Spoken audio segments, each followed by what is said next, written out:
साथियों नमस्कार। मैं प्रवीण सिंह कुशवाहा। आज हम लोग देखने वाले हैं पुस्तकालय एवं सूचना विज्ञान जो विषय है, जिसे हम लोग library and information science subject के रूप में देखते हैं। यह यूजीसी नेट का एक अलग ही विषय है, जिस विषय में लोग रिसर्च करते हैं, इसमें भी पीएचडी करते हैं। प्रायः इस विषय को अध्ययन करके लोग लाइब्रेरियन अलग अलग स्तर पर विद्यालयों में अपनी भूमिका निर्वहन करते हैं। तो आज हम लोग इस विषय में जो विषय है पुस्तकालय एवं सूचना विज्ञान, इस विषय को अध्ययन करने से आप लाइब्रेरियन तो बनते ही हैं, आपको एक सम्मानजनक सेवा करने का मौका मिलता है जो अलग अलग स्तर के विद्यालयों विश्वविद्यालयों में। इसके अलावा आप इस विषय में शोध कर करके आप असिस्टेंट प्रोफेसर एसोसिएट प्रोफेसर भी बन सकते हैं और काफी ऊंचे पदों पे जा सकते हैं। तो यूजीसी नेट में यह पेपर काफी महत्वपूर्ण है। जो जो इस विषय को अध्ययन करने वाले हैं उनको इससे संबंधित अधिगम सामग्री बहुत कम मिलते हैं।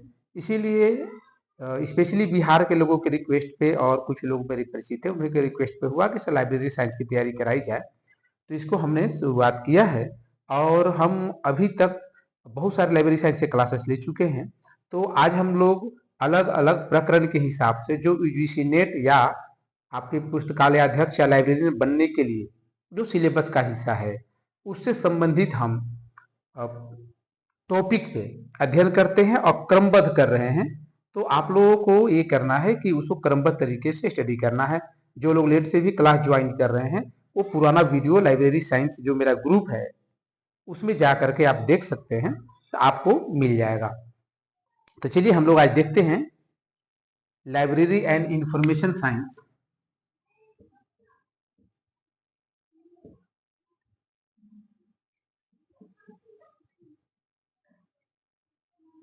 लाइब्रेरी एंड इंफॉर्मेशन साइंस, इसमें आज का हमारा जो प्रकरण है वह है उपभोक्ता शिक्षण, यूजर एजुकेशन के मामले में।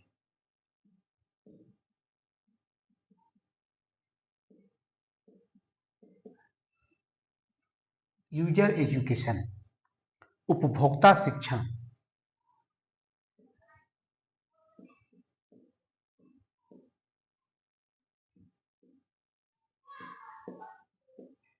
इसमें जो शब्द निकल के आए हैं उपभोक्ता शिक्षण, उपभोक्ता मतलब हम लोग समझते हैं कि उपभोग करने वाला, उसका यूज करने वाला, उपयोग करने वाला।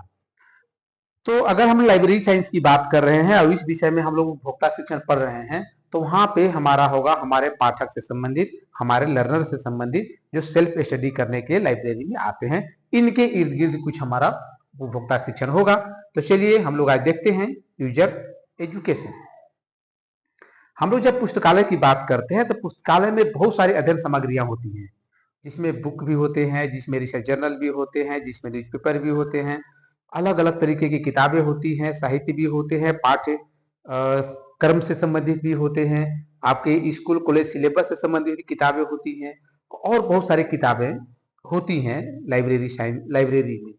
तो जब हम लोग लाइब्रेरी में बहुत सारी किताबें रखते हैं तो उन किताबों के माध्यम से जो पाठक है और जो लर्नर है उन तक सूचनाएं पहुंचती हैं और उन सूचनाओं के माध्यम से उनका ज्ञान जो है अद्यतन होता है, अपडेटेड नॉलेज उनको मिलता है, जिसके आधार पर जिस विषय को पढ़ा रहे होते हैं उस विषय में उन्हें एक नया ज्ञान, नए तरीके का ज्ञान उन्हें प्राप्त होता है। तो जब हमारा बात आता है कि हमारा जो उपभोक्ता कौन है, हमारा यूजर कौन है, तो हमारा यूजर है पाठक, जो लाइब्रेरी में जाकर किताबों को पढ़ता है या लाइब्रेरी से किताबें ले करके फिर उसे सेल्फ स्टडी करता है, फिर वापस कर देता है। तो इसे हम लोग अपने लाइब्रेरी के दृष्टिकोण से उसे उपभोक्ता कहते हैं। तो उपयोग के लिए अगर हम लोग कहें कि लाइब्रेरी के सही उपयोग के लिए पाठकों को पुस्तकालय में व्यक्तिगत रूप से दी जाने वाली सहायता को उपयोगकर्ता शिक्षण हम लोग कहते हैं, यानी कि यूजर एजुकेशन कहा जाता है। सामान्यतः यह पाया जाता है कि पुस्तकालय में अध्ययन सामग्री उपलब्ध होने पर भी पाठक उनका उपयोग नहीं कर पाते हैं।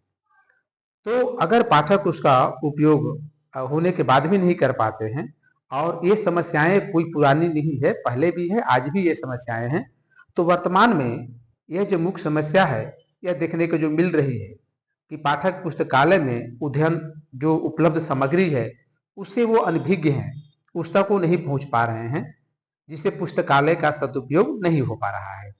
तो पाठक एवं पुस्तकालय दोनों एक दूसरे के पूरक हैं, क्योंकि पुस्तकालय को पाठक चाहिए और पाठक को पुस्तकें चाहिए, यानी कि पुस्तकालय चाहिए।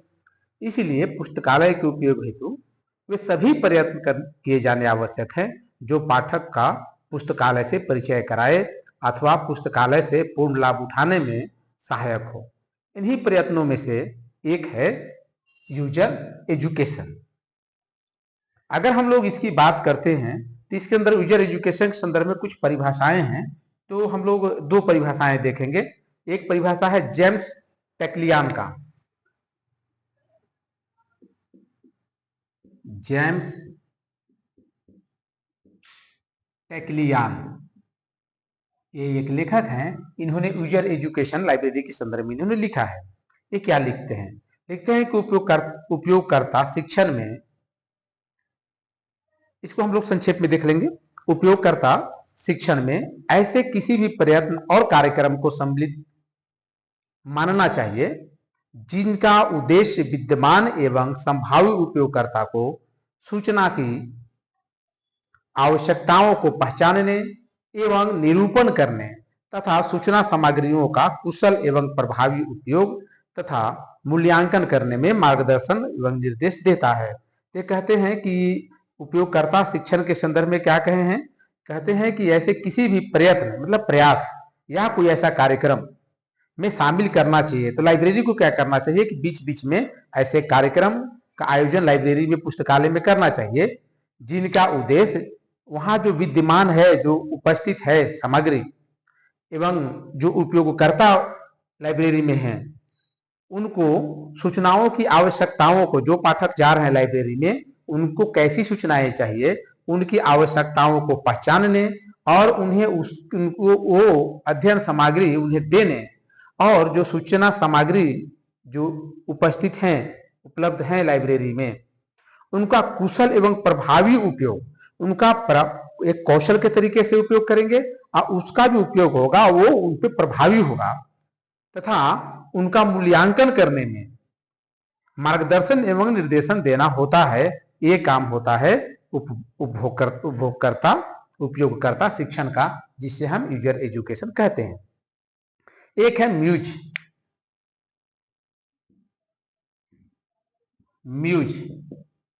म्यूज क्या कहते हैं? इनकी परिभाषा थोड़ी छोटी है।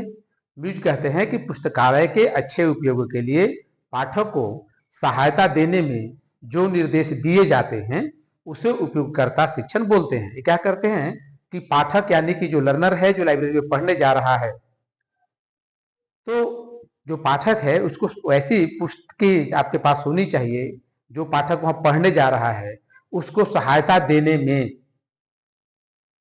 जो निर्देश दिए जाएं, एक इंस्ट्रक्शन होगा लाइब्रेरी में दिए जाएं, उसे उपयोगकर्ता शिक्षण बोलते हैं। यानी कि उपयोगकर्ता को पाठक को ऐसे तैयार करना है कि खुद से किताबों को ढूंढ सके, अपने इंटरेस्ट की किताबों को वो खुद से समझ सके और उन किताबों को पढ़ने के प्रति वो रुचि उसमें उत्पन्न हो। तो अगर हम बात करते हैं कि उपयोगकर्ता शिक्षण के बारे में, तो हम लोग देखते हैं कि इन्हें किन कारणों से उपयोगकर्ता शिक्षण की आवश्यकता होती है, इसके कारण क्या है, उसको हम लोग देखते हैं। आखिर में ये क्यों आवश्यकता पड़ा कि उपयोगकर्ता शिक्षण हो, इसे कारणों को देखेंगे हम लोग।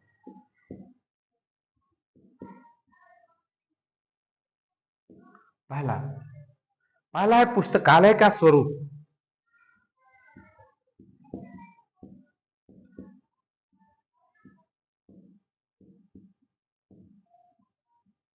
पुस्तकालय का स्वरूप, पुस्तकालय का अपना स्वरूप है, एक प्रकृति है, एक नेचर है। वो पुस्तकालय जैसा लगना चाहिए, उसकी जो सिग्निफिकेंस है लगे कि हाँ पुस्तकालय है। पुस्तकालय मतलब सिर्फ किताबों को अलमीरे में रख देना पुस्तकालय नहीं है। पुस्तकालय सिर्फ ये नहीं है कि हम जो किताब ये किए और उसको अलमीरे में रख दिए और पाठक निकाल करके पढ़ रहे हैं। आपको पाठकों को दिखाने के लिए, प्रदर्शन के लिए टेबल होने चाहिए जिसपे जो नई किताबें आई हैं वो डेमोस्ट्रेशन में दिखनी चाहिए, या ग्लास होने चाहिए जिसमें आप कुछ किताबों को बदल बदल के लगाते रहें, ताकि पाठक जब आए तो बीच बीच में उसको अलग अलग प्रकार की किताबें उसको दिखे। जब अलग अलग प्रकार की किताबें दिखेंगी तो उसकी ललक बढ़ेगी कि हम ऐसा इसे भी पढ़ लेते हैं। जैसे मैं बताऊं, आप लोग मॉल गए होंगे, सभी लोग मॉल गए होंगे। जब हम लोग मॉल जाते हैं तो मॉल में देखने के लिए हमें क्या मिलता है? मॉल में क्या होता है कि हम सामान एक घर से खरीद, एक दो सामान खरीदने के लिए हम मॉल जाते हैं, देखते हैं कि ये सामान मुझे खरीद करके लेके आने हैं। वैसे ही आपका पाठक एक आध दो किताब पढ़ने के लिए आपकी लाइब्रेरी तक पहुंचता है। फिर क्या होता है कि जो मॉल वाले होते हैं वो सामने में आने जाने के दौरान रास्ते के आसपास ऐसे ऐसे सामान लगा देते हैं जिसके चलते आपकी उस पर नजर पड़े और आपको अनावश्यक ही उसको देखने का मन करे, इसको देख लेना चाहिए, इसे पढ़ लेना चाहिए, इसे खरीद लेना चाहिए। तो वैसे ही पुस्तकालय में जो लाइब्रेरियन है या पुस्तकालय के जो संचालक हैं, उन्हें इस बात का ध्यान रखना चाहिए कि जो हमारा लाइब्रेरी है उसमें हम कुछ ऐसे जगहों पे किताबों को बीच बीच से परिवर्तन करके रखते जाएं, ताकि आज ये किताबों का सीरियल लगा, कल वो किताबों का सीरियल, तीसरे दिनों तो वैसे जो किताबों का सीरियल जब लगेगा तो किताबें जो है वो डेमोस्ट्रेशन में रहेंगी। आप देखेंगे अच्छा इसको पढ़ के देखते हैं क्या है। आप जो किताब पढ़ने गए हैं उसको ड्रॉप करके आप उसको पढ़ने की इंटरेस्ट आप में जगेगी। तो जब आपको इंटरेस्ट जगेगी कि ये भी मुझे पढ़ना चाहिए, तो इस प्रकार से आपको किताबों, जो लाइब्रेरी है उसमें आपको किताबों को सजा करके एक प्रदर्शनी के रूप में भी रखना है। तो वो क्या होगा, वो पुस्तकालय का वास्तविक स्वरूप होगा, ताकि पाठक को एक उत्सुकता हो कि मुझे ये भी पढ़ना है। दूसरा है शिक्षण विधि में परिवर्तन।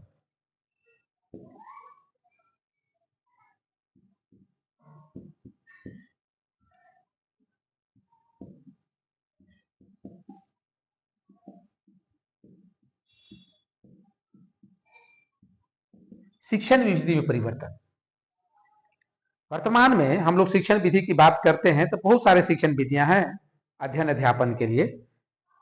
तो और उसके बाद हमें शिक्षण विधियों में भी कुछ न कुछ परिवर्तन देखने के लिए निरंतर मिलते रहते हैं।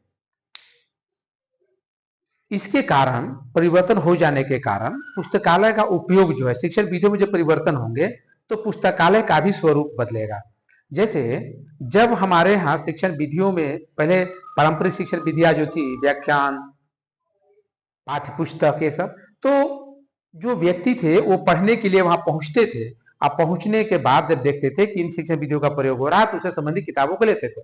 लेकिन जैसे डिजिटल एजुकेशन हो गया वैसे ही डिजिटल लाइब्रेरी भी हो गई, तो हम उसके अनुसार शिक्षण विधियों में जो परिवर्तन हो रहा है उसके अनुसार हम लाइब्रेरी को अपडेट करें। शिक्षण विधियों में परिवर्तन होगा तो लोग लाइब्रेरी की तरफ भागेंगे, क्योंकि उनको पढ़ने के लिए अब ई बुक चाहिए। पहले बुक चाहिए होता था, टेक्स्ट बुक चाहिए होता था, अब उन्हें ई बुक चाहिए होता है। क्योंकि डिजिटल एजुकेशन में, जो डिजिटल एजुकेशन में हम लोग जो है जब बच्चों को ये कर रहे हैं तब बच्चे को भी डिजिटल लाइब्रेरी चाहिए, वैसे ही हर लर्नर को डिजिटल लाइब्रेरी चाहिए। तो इस तरह भी हमारा मूव होना चाहिए। तो हमारा अगर परिवर्तन शिक्षण विधियों में हो रहा है तो लोगों को एक इच्छा जगेगी कि हम लाइब्रेरी में जाएं और इन आधारों पे उनको पढ़ें। फिर है सीमित वित्त। जब आपका फाइनेंशियल स्थिति बहुत अच्छी नहीं होती है तो आप बहुत सारे किताबों को खरीद के नहीं पढ़ सकते। आप बहुत सारी किताबों को खरीद के आप नहीं पढ़ते हैं, बल्कि इसके लिए आप क्या करते हैं कि चाहते हैं कि कहीं किताबें मिले, पढ़ करके वापस कर दें, क्योंकि आपको ज्ञान से मतलब है। आप गए, किताब पढ़े, आप किताब पढ़ने के बाद उस किताब का, लाइब्रेरी का जो रेंट रहा, 2 रुपया, 5 रुपया, 10 रुपया, जो भी महीना रहा आपने दिया, वो एक महीने में आपने 10-12 किताबें पढ़ ली। जबकि उस किताब को खरीदने के लिए 350-400 रुपए एक किताब के लगते, और उसके हिसाब से आप जो है महीने में 3-4 हजार रुपए खर्च करते। तो वित्त, सीमित वित्त के लिए भी अगर लोगों को चाहिए तो लाइब्रेरी जाएंगे और लाइब्रेरी में जाके पढ़ेंगे, क्योंकि उन साधनों को वो अपने यहां नहीं रख सकते। फिर है चौथा है आजीवन स्वशिक्षा।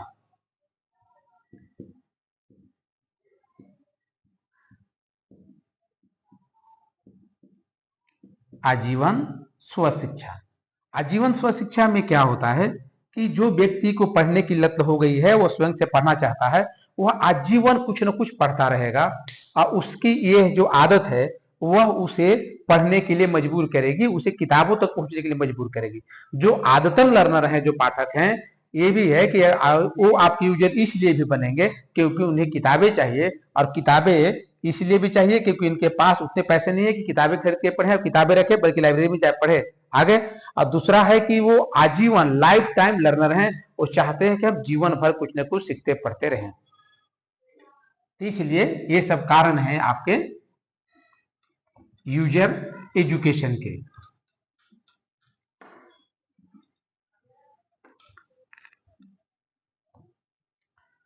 अब हम देखने वाले हैं कि उपयोगकर्ता शिक्षण जो है, यूजर एजुकेशन जो है, उसके कौन कौन से उद्देश्य हैं। तो हम लोग अब देखते हैं उद्देश्य।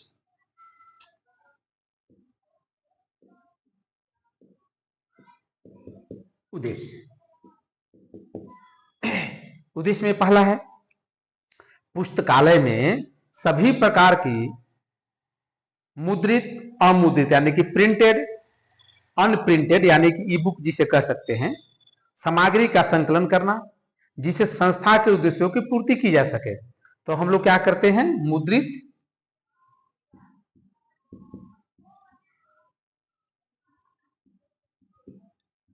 एवं अमुद्रित, printed, non printed. Printed book हो गए और एक सॉफ्ट कॉपी बुक हो गए जिसको ई बुक बोलते हैं। तो ऐसा संकलन करना, पुस्तकों का संकलन करना, ये आपका उद्देश्य है। क्योंकि पाठक को वो सभी पाठ्य सामग्री चाहिए जो उन्हें पढ़ना है। तो लाइब्रेरी की जिम्मेवारी है कि अपडेटेड बुक आप लर्निंग मटेरियल आप अपनी लाइब्रेरी में रखेंगे। दूसरा है, पुस्तकालय में उपलब्ध सुविधाएं एवं साधनों का समान परिचय करना, जिससे पुस्तकालय का समुचित उपयोग हो सके। यानी कि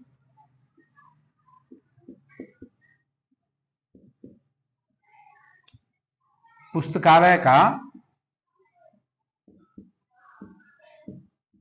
पाठक से पहचान कराना। अब जो पाठक है वो किताबों के बारे में जानेंगे, समझेंगे, तो उसको पढ़ेंगे। तो कैसे पहचान कराएंगे? जैसे मैं आपने आपको बताया था अभी कि जो हमारे पास किताबें होती हैं, उन किताबों को हम प्रदर्शन के रूप में लगाते हैं, या कुछ कार्यक्रम ऐसा ऑर्गेनाइज करते हैं जिसमें ज्यादा से ज्यादा पाठक आते हैं।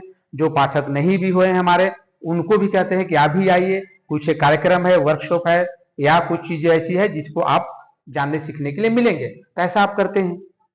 तीसरा है, समाज एवं शैक्षिक संस्थाओं की बदलती हुई आवश्यकताओं के अनुरूप सूचना स्रोतों की सेवाओं प्रदान करना। तो अब समाज जो है एवं शैक्षिक संस्थाएं हैं,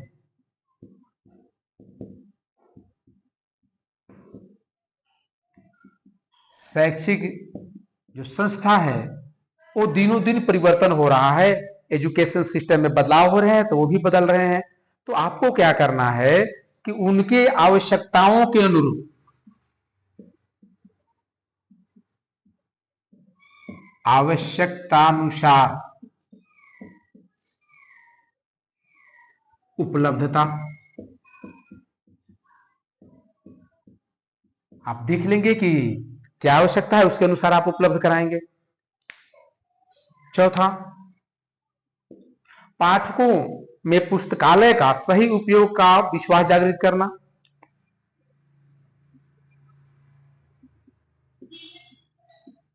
सही उपयोग के तरीके बताना पाठकों को, ये उद्देश्य है हमारे उपयोगकर्ता शिक्षण के। इसके अलावा पांचवा है, स्वतंत्र रूप से सूचना स्रोतों में से आवश्यक सामग्री का चयन करने की क्षमता पैदा करना।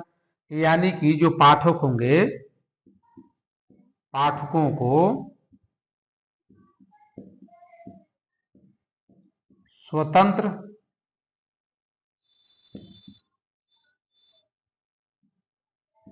पाठ्य सामग्री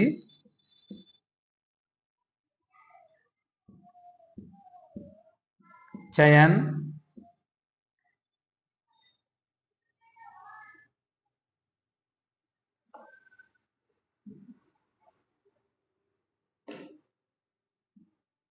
की स्वायत्तता, वो स्वयं से चयन कर सकते हैं पढ़ने के लिए, इतनी स्वतंत्रता आपको देनी पड़ेगी जो पाठ्य पुस्तक वहां पे है। छठा कहता है शिक्षण कार्य एवं सूचना स्रोतों के मध्य समन्वय स्थापित करना।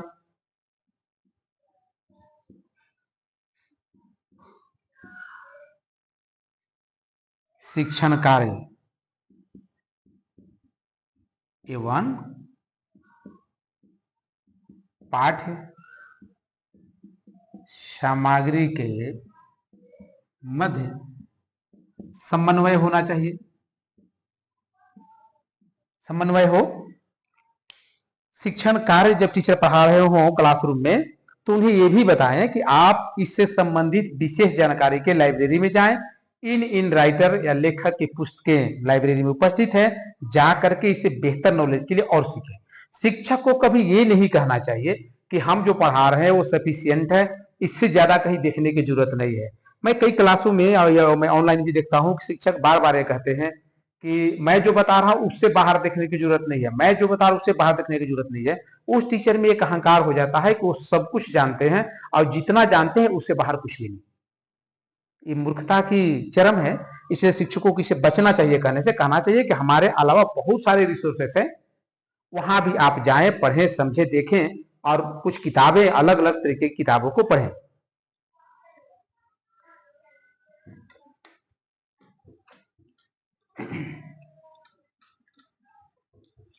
सातवां है,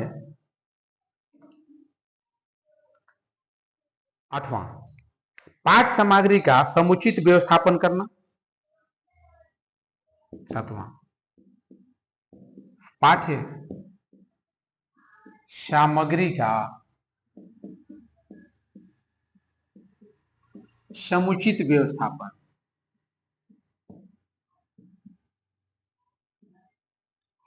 जो पाठ सामग्री है उनका सफिशिएंट लाइब्रेरी में वो होना चाहिए।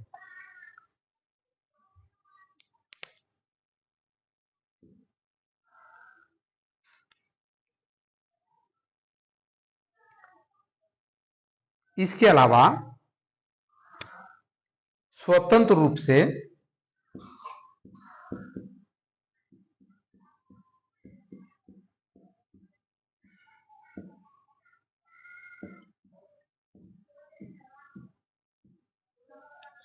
से सूचना चयन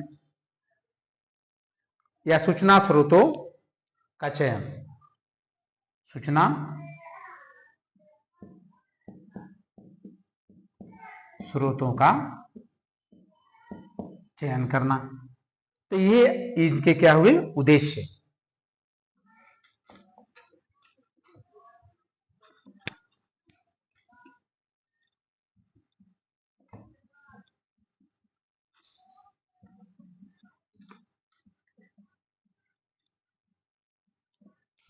हम लोग देख रहे हैं उपभोक्ता शिक्षण, उपयोगकर्ता शिक्षण, जिसको हम लोग देख रहे हैं यूजर एजुकेशन।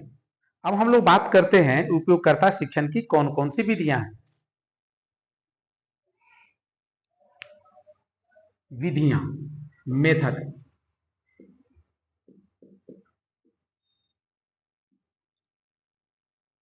पहला है भाषण विधि, जिसे हम लोग लेक्चर मेथड बोलते हैं। पहला है भाषण विधि, लेक्चर मेथड। शिक्षा प्रदान करने के लिए अभी हमारे यहाँ जो क्लासरूम में खास करके हायर एजुकेशन में, या आप कहें कि हाँ हायर एजुकेशन में जहाँ ग्रेजुएशन से शुरू हो जाता है, वहां देखेंगे कि लेक्चर मेथड सबसे ज्यादा प्रभावी होता है। क्योंकि लेक्चर मेथड ऐसा मेथड है जिसमें बहुत सारे कंटेंट को कम समय में बेहतर तरीके से पढ़ाया समझाया जा सकता है। तो जब हम लोग शिक्षा प्रदान करते हैं तो भाषण विधि की बात करें तो यह एक पारंपरिक विधि है। भाषण विधि क्या है? यह पारंपरिक विधि है।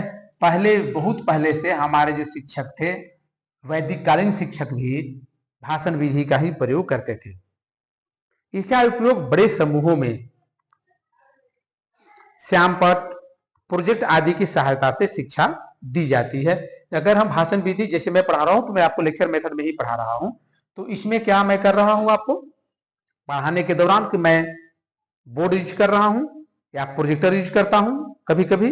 तो ये सब एक साधन है जिसके माध्यम से भाषण विधि की शिक्षा दी जा सकती है और उसे कम शब्दों को लिख करके बेहतर समझाया जा सकता है। इसलिए भाषण विधि पुराना होने के बावजूद भी, पारंपरिक होने के बावजूद भी आज भी इसकी महत्ता कम नहीं हुई है। इस विधि का उपयोग केवल दीक्षा कार्य में ही नहीं बल्कि इसको ग्रंथ पत्रक निर्देश में भी किया जा सकता है। अधिकतर शैक्षणिक सत्र के प्रारंभ में विद्यार्थियों को भाषण द्वारा पुस्तकालय की जानकारी प्रदान लाइब्रेरी में की जा सकती है। जैसे अगर स्टूडेंट नए आए हैं, नए सत्र के हैं, या कभी लाइब्रेरी में बच्चों को बुलाए और उनसे बात की कि देखिए ये पुस्तकालय है आपका, इतनी किताबें हैं, इधर इस किताबें हैं, इधर इस प्रकार की, उधर इस प्रकार की किताबें हैं, आपकी लाइब्रेरी है, जाइए जो किताब पढ़ना है स्वयं से निकालिए, पढ़िए, वहीं जाकर के वापस रख दीजिए। तो इस प्रकार से बच्चों को जब स्वतंत्रता या पाठक को जब स्वतंत्रता मिलती है स्वयं से पढ़ने के लिए, तो पाठक ज्यादा रुचि लेता है आपका। तो भाषण विधि जो है वहां भी कारगर है आपके लाइब्रेरी के लिए भी, क्योंकि लाइब्रेरी में आप पढ़ा लिखा नहीं सकते लेकिन समझा सकते हैं। अब यह आसान है कि छोटे बड़े किसी भी समूह को आसानी से समझाया जा सकता है। अगर फिर भी अगर विद्यार्थी या पाठक लाइब्रेरी तक नहीं पहुंच पाते हैं तो लाइब्रेरियन पुस्तकालयाध्यक्ष की जिम्मेवारी है कि वो क्लासरूम में जाएं और पुस्तकालय के महत्व को थोड़ा बताएं। 10 मिनट, 15 मिनट, आधे घंटे के क्लासेस ले कभी कभी, और जाकर के पुस्तकालय के बारे में बताएं। पुस्तकालय के बारे में इंटरेस्टिंग चीजों को जब बताएंगे तो जो वहां पे पाठक होंगे वो जाकर के पुस्तकालय के प्रति रुचि दिखाएंगे। इस विधि का उपयोग पुस्तकालय की महत्व को बताने के लिए, अब इसके पहलू को, इसके अनुशासन को, इसके दिशा निर्देशों को समझाने के लिए भी, प्रभावकारी ढंग से समझाने के लिए भी किया जा सकता है। दूसरा है पुस्तकालय भ्रमण।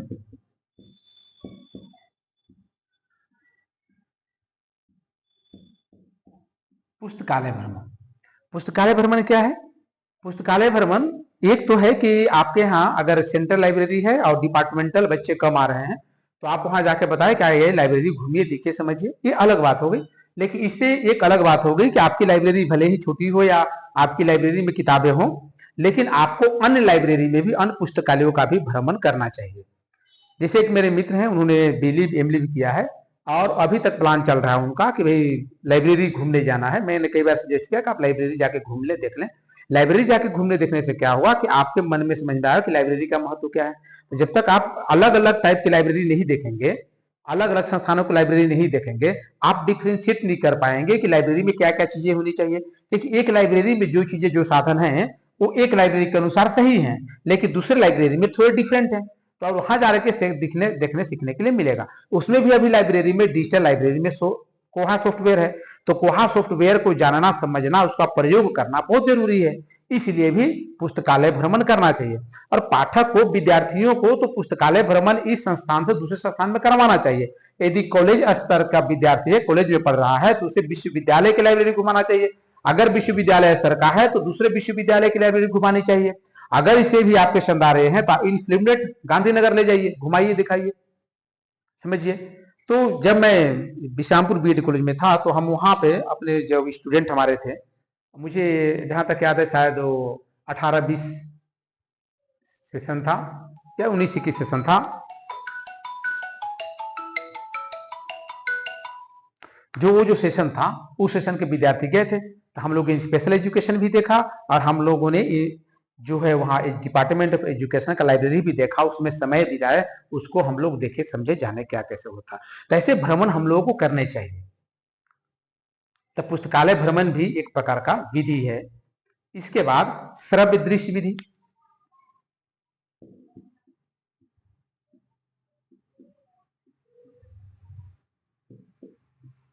इसके अलावा कौन विधि है? श्रव्य दृश्य विधि। श्रव्य दृश्य विधि में क्या होता है? ऑडियो विजुअल मेथड, यह भी एक लाइब्रेरी का पार्ट है। जैसे मैं अभी बात करूं, कभी बुक ऑडियो में आ गए हैं, आपने ऑडियो बुक सुना है, तो बुक ऑडियो में भी होता है। लगभग किताबें ऑडियो में आ गई हैं, तो आपको क्या करना चाहिए कि ऑडियो किताबें होंगी, तो आपको, जैसे आप पढ़ते हैं तो ज्यादा देर पढ़ने से या बैठ के पढ़ने से आपको दिक्कतें आती हैं, तो आप क्या करते हैं, कंसंट्रेशन नहीं बनता, तो आप क्या करेंगे, ऑडियो बुक को सुन सकते हैं, तो ये भी लाइब्रेरी का भाग है। किताबें आप सुन पा रहे हैं। इसी में जैसे कुकू एफएम वगैरह भी एक शुरू हो गया है, वो ऑडियो बुक का एक बहुत बड़ा जंक्शन है जिसमें लोग जाते हैं, सुनते हैं, समझते हैं। तो इस प्रकार से लाइब्रेरी में भी वैसे ऑडियो बुक्स होने चाहिए, जो ऑडियो बुक्स जो है आप उनको दे दें और कोई भी जो लर्नर है, पाठक है, वो उसको लगा ले हेडफोन में और लाइब्रेरी में बैठ करके उस किताब को सुन सकता है। आप वो कंप्यूटर में अटैच होंगे, वो ऑडियो बुक को, उस बुक को आप सुन सकते हैं। तो ये हो गया। दूसरा बात है कि ऑडियो विजुअल, कभी कभी किन्हीं किताबों को लेकर के उस पे जो है वो छोटी फिल्म बना दी जाती है या कुछ छोटे ड्रामेटिक कुछ बना दिए जाते हैं। तो ऑडियो विजुअल हो गया, आप देख सुन दोनों पा रहे हैं और साथ में जो घटनाएं घट रही हैं, जैसे जैसे उसके जो आर्टिस्ट कर रहे हैं वैसे आप सुनते समझते जाते हैं। तो इसलिए भी ऑडियो विजुअल मेथड जो है बहुत शानदार मेथड है सीखने जानने के लिए। इसमें ऑडियो विजुअल मेथड कोई नया नहीं है, पहले भी इससे संबंधित विद्यालयों में टेप रिकॉर्डर, रेडियो, ऑडियो बहुत सारी चीजें होती हैं, फिल्म होते थे, वीडियो दिखाए जाते थे। तो ये सभी चीजें लाइब्रेरी में पहले भी हैं, आज भी हैं। चौथा चौथा है मुद्रित पुस्तिकाएं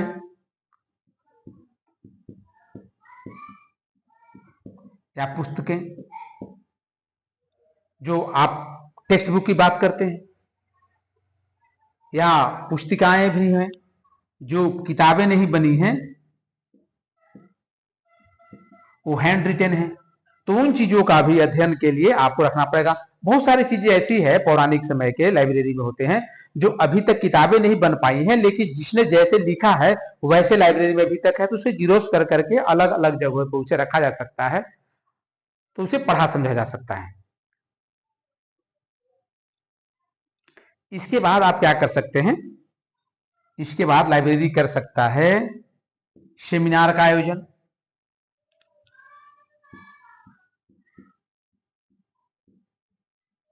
सेमिनार या कार्यशाला का आयोजन आप करेंगे तो जो उपभोक्ता होंगे उसका ज्यादा से ज्यादा उपयोग कर पाएंगे। तो समय समय पर चाहिए कि आप जो है अपने संस्थान में या लाइब्रेरी में आप जो है वो सेमिनार कार्यशाला का उपयोग करें।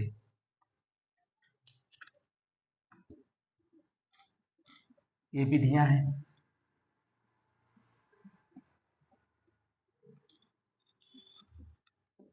तो सेमिनार कार्यशाला विधि हो गई। इसके बाद दीक्षा सप्ताह।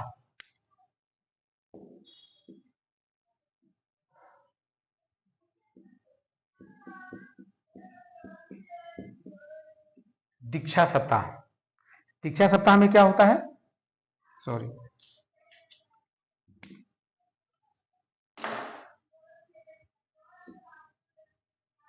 दीक्षा सप्ताह आप सप्ताही की जो नए लोग आ रहे हैं आपके यहाँ पाठक बन करके उनका वेलकम करें। आए तो उनको ज्यादा ख्याल रखें कि हाँ ये किताब, कौन सा किताब पढ़ना चाहेंगे आप, ये भी किताब मेरे पास है, वो भी मेरे पास है, क्या आप ये पढ़ना चाहेंगे, आपकी रुचि किस में है, तो वहां है, वहां देखिए, चलिए आपको बताते हैं, बताए दिखाए, इसके बाद ये कर लिए। तो ऐसे क्या करेंगे कि जो नए आगंतुक हैं जो इस सप्ताह में आ रहे हैं उनको विशेष शिक्षा दीक्षा मिल सके, आपके लाइब्रेरी के माध्यम से कुछ प्रशिक्षित भी हो सके, किताबों के बारे में जान समझ सके, तो ऐसे दीक्षा सप्ताह का आयोजन आपको अपने यहाँ लाइब्रेरी में करना चाहिए। फिर होता है योजनाबद्ध निर्देश।